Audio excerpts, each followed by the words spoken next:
Samantala, final briefing ng Board of Election Inspector isasagawa sa Lunes. Yan ang buod ng report ni Grace Refama Simando ng Radyo ng Bayan Naga. Magandang hapon sa iyo, Grace. Yes, Kirby, magandang hapon sa iyo. Kasalukuyang isinasagawa political forum dito sa 4th District ng Camarines Sur, dito sa Partido State University, Partido Area. Git-gitan din ang labanan dito sa congressional race kung saan ang akto na siya Agamulak ang challenger sa mga Fuente Bellas. Isyong political dynasty, kwalifikasyon ng mga kandidato at mga programa nila ang sentro ng mga katanungan. Servants leadership ang pinakatema ng forum na ito.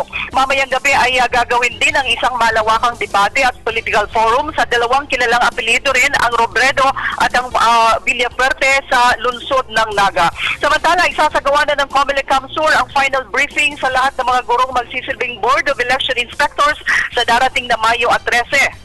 Lunes at Martes ang dalawang araw na briefing. Dito inaasahang bubusisiin kung ano-ano pa ang mga dapat na aspetong plansyahin ng COMELEC para sa mas maayos at tahimik na halalan. Sabi ni Attorney Fatima Gados, inaasahan nila sa Lunes ang maraming attendance ng BEI. Usapan ang mga importante pang isyong dapat resolbahin hinggil sa mga polling precincts.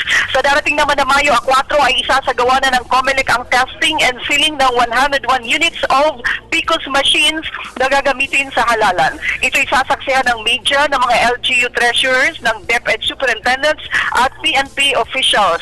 Grace Refama Simando para sa Telebisyon ng Bayan.